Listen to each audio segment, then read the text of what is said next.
All right. Hey, too, I'm Lucky, and in today's video, I'm going to be talking about how to get triple 100 stats for all subclasses for any builds that you want in the game in the most easiest, fastest, most efficient way possible.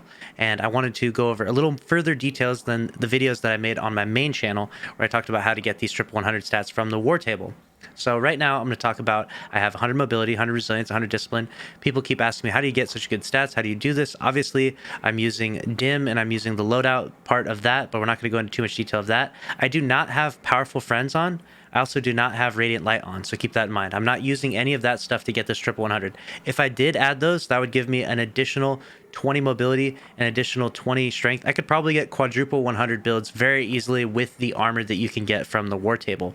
And keep in mind that this is not specific to one particular subclass. Sure, I do have a subclass on that's giving me plus 10 resilience, strength, and mobility and intellect, but I could do this with a variety of subclasses. I could swap over to stasis here, and as you can see, all I have to do is swap over one mod over to a mobility mod. And now I'm on stasis and I have triple 100 stats. And again, I could do the same thing where I could potentially get quadruple 100 stats, which is a bit excessive. Honestly, I don't think you really need quadruple 100 stats, but what you really are looking for is you want 100 resilience, 100 recovery, and 100 discipline. That seems to be the strongest build across the board. Titan, Hunter, Warlock, stasis, arc, solar, void, doesn't matter what you're using. Triple 100 is really the play. And if you go to the war table here and you pick up these armor pieces while having on your ghost, the discipline armorer, right? Make sure you have that on. All you have to do is make sure to get an armor piece that doesn't have any intellect or strength on it, and you should have a pretty good piece.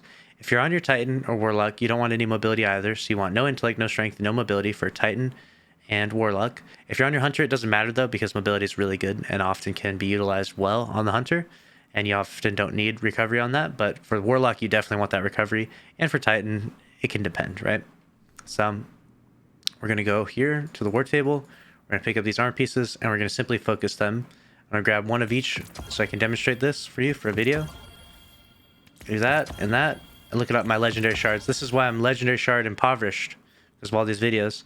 So you can see here I got 9 strength on this one with a 67 stat roll. That's almost a maximum stat roll. I think the highest you can get for legendary base is 69. So 67 is insane. 62 is a little on the lower side. We got 9 abilities, so you might grab another gauntlet if you're looking for that triple 100 stats. This is another 67 stat roll with 9 intellect. That's a really good distribution. That'll get you triple 100. And then same thing here.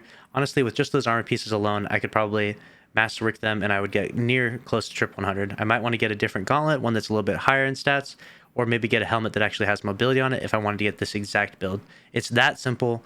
I wanted to make this video to be short and sweet and to cover all the little nuances that you can adjust some of these fragments around. Oftentimes it's better for your build to have fragments that complement your exotic armor piece, but if you're looking for that triple 100 stats, you can adjust these around a little bit because they do change your stats a little bit. And then of course there is powerful friends and radiant light and all of that, but none of that is entirely necessary for triple 100. It is necessary for quadruple 100, but not necessary for triple. So let me know your thoughts about that down below. If there's anything I missed, feel free to comment it because I definitely want to help out in regards to your build crafting and getting max stats in Destiny 2. I find it to be very fun to have really, really high stats. I think it makes builds so much more fun and more appealing to use. And that's a wrap on this video. Make sure to subscribe if you enjoyed. Smash the like button. See you in the next one. Thanks for watching. Later.